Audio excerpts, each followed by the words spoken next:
Are you looking to change the handlebars on your scooter? Welcome to my channel.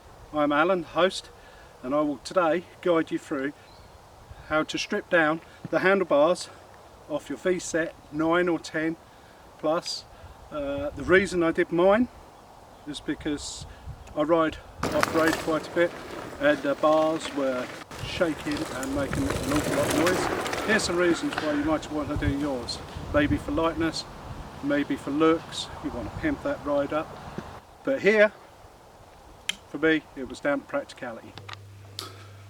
So here we have the close-up view of the cockpit. Obviously one of the advantages of changing to the carbon bars that I'll be installing today from Raceface is the fact that the cockpit space will naturally be more usable, so you can hang more appliances like your phones and your lights, etc. Because there isn't a lot of space up here or here to actually mount anything else on the handlebars. So the tools we're going to use is just simply one of these Allen key sets. Pick them up for about 5, 6, maybe 7 quid. And we're going to use the 4mm and the 3mm. We're going to remove the screws from the ends here. We're going to remove the screws from the brake levers. We're going to remove the screws from the control buttons and the throttle assembly. We're just going to drop the screws out, then we're going to drop the bars and then remove the equipment off of it.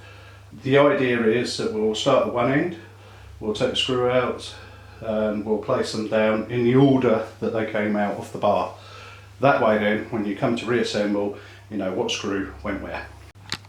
Okay, seen from the back side, like I say, we removed the screws. I've took the liberty of unscrewing most of these already, so you don't have to watch that painful unscrewing process. We'll quickly whip the brake off next. Take the bracket, lay it down beside the other screw. So that's there. Then we're going to loosen up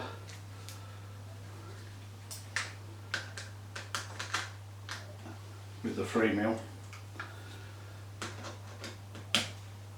The throttle assembly, that's nice and loose. Unscrew the bar.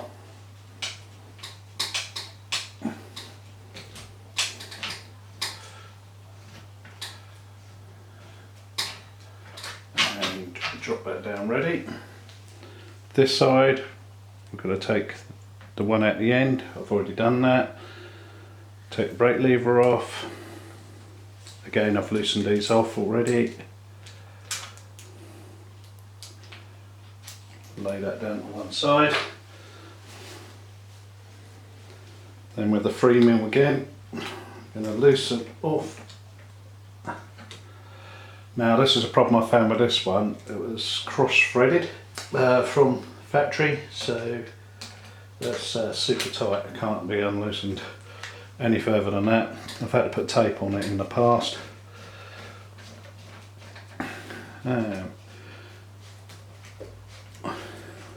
Unscrew the bar and drop it down.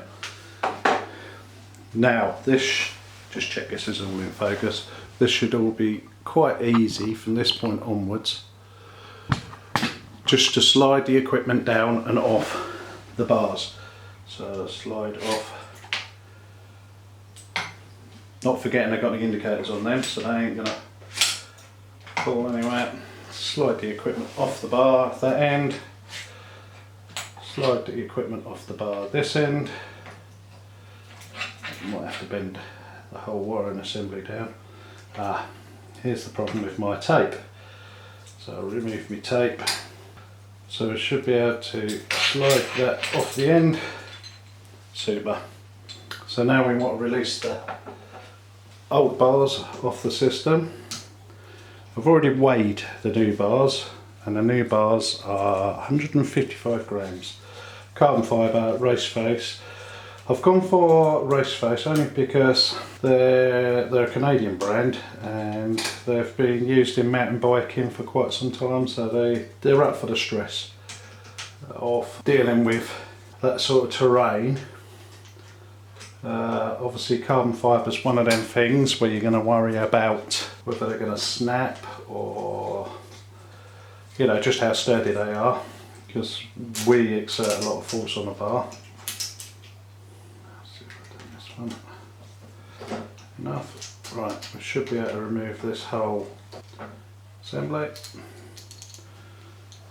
Put that down in the middle. And the bars are off. So here are the new race face bars, extremely light. Now what I'm going to do is probably slide the equipment on before I mount the bar onto the final position. So these should slide down the new bar. Just put the grips, try not to get them all tangled up. And the end caps. Slide the new grips on there, that's on that side. Reach it over, that should slide down there. Make sure this is the right way round. Slide that on there, and then finally slide the grip on. And then we can place the handlebar onto, taking note of the lines in the middle, so we can see we've got two lines. You've got two lines here and here. I'm going to line them up like so. I mean, we can deal with the final adjustment in a second, because I'm going to take these back out one by one and thread lock them. I just want to get them roughly into position and then nip each one. So I'm just going to nip this gently. Do these from opposite corners.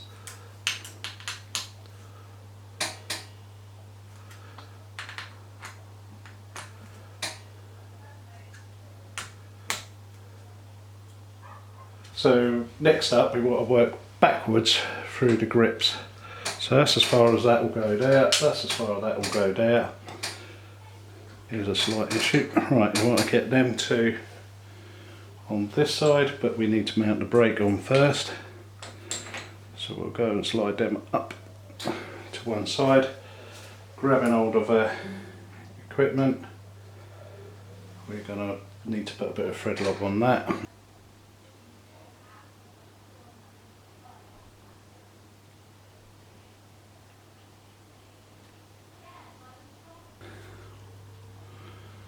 And then we're going to put the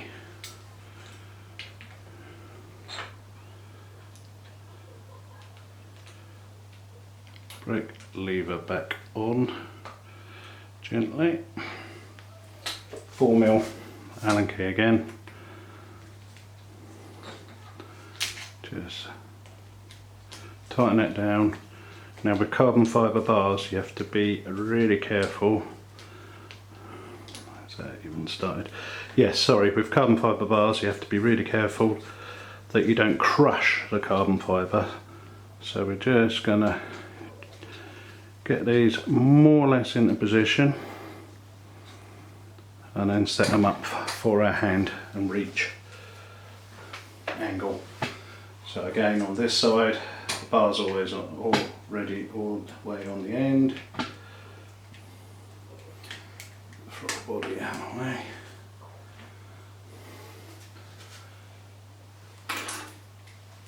Thread lock, a drip on each one, and apply the thread lock, making sure it's alright on the end. Tightening this down, making sure you don't cross thread it. So just let it find its way. There we go. Without forcing it. If it feels tight on the initial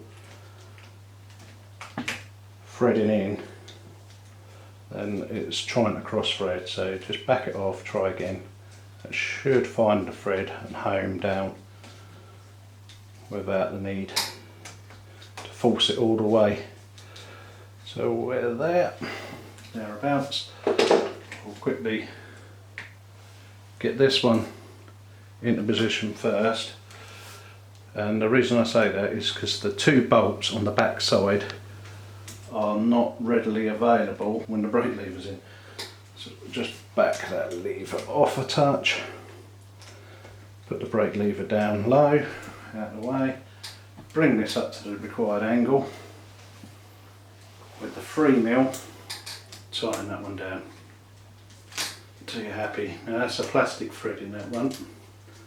I don't tend to thread lock plastic threads.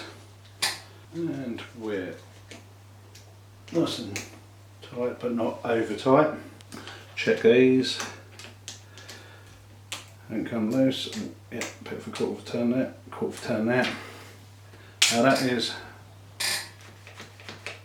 how I want that. Next up, we need to adjust the levers and the pads. So these are going to be set at the way I like to comfortably ride them. So I'm about here. I like to have the angle of that about there somewhere. So I'm going to just tighten that one down and then tighten that one down. Notice how I'm not tightening them too hard, just nipping them up,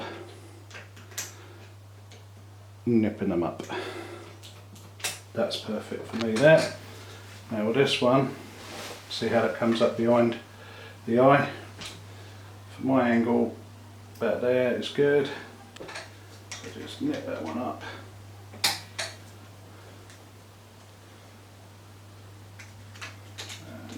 Bottom one, I'm happy with that. Then we need to do the end caps. Now put a bit of thread lock on these, because these tend to slip round quite a bit during while riding. And there's an end cap of sorts that goes in the end there with the 3mm. Tighten that back down. That's got it. And we'll do the same on the other end.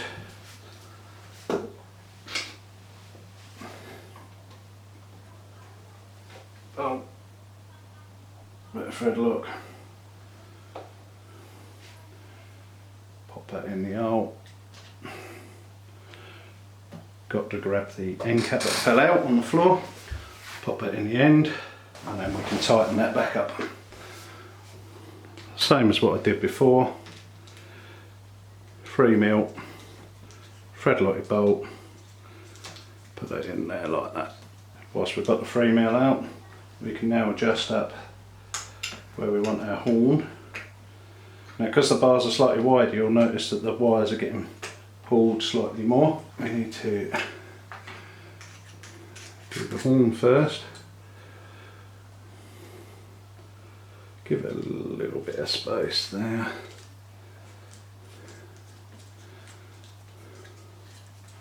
Tighten that down. This one's real easy to tighten, but the other switch, for me, I think it's already cross-threaded.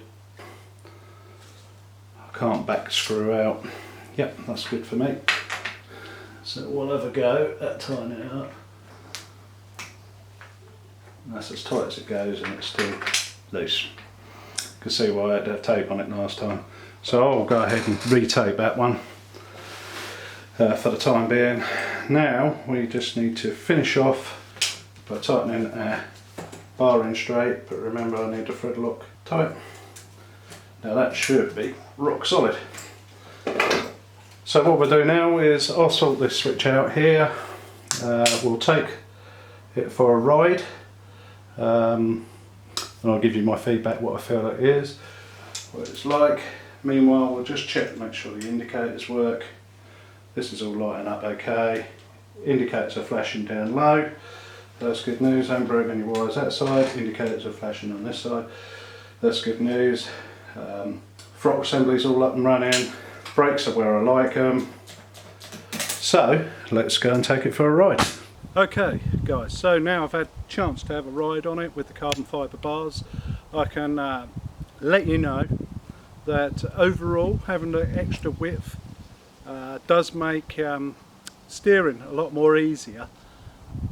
So riding with the carbon bars, I found that steering is easier. I haven't had any issues with the front lifting up any more than it was before, no more wheel spin, so that's a great bonus. We have actually took 1/2 kilogram off the front, off the scooter, just by changing the bars. So that in itself is quite significant. I'm sure that will add maybe to some people's rides a bit more sort of acceleration, not necessarily top speed, but a bit more acceleration if you're a light rider and you're looking to save weight on your scooter as well. The downsides I've noticed is the bars themselves are too wide to get down my hallway in my house. You cluttering on both walls either side, so that was something I wasn't expecting. Getting it in the boot of the car is fine, but you have to put the back seats down now, so you can't carry any more people. So if you're going away or something like that and you've got people in the back seat, you can't take the scooter. So that is a bit of a downside. I can see people trying to get them upstairs or in lifts. This could be a problem, but for me, you know, I'm willing to live with this minor problem. I might come back and do a future video where I might cut down the bars slightly, just to reduce their overall length, so I'm not clattering up my hallway. However, you know, these are the things we're here to do, to try. So let's try them. In a future vid, I'm going to be changing the grips to something that's a bit more mountain bike orientated as opposed to these. These are nice. They're great. You know, there isn't really anything wrong with them.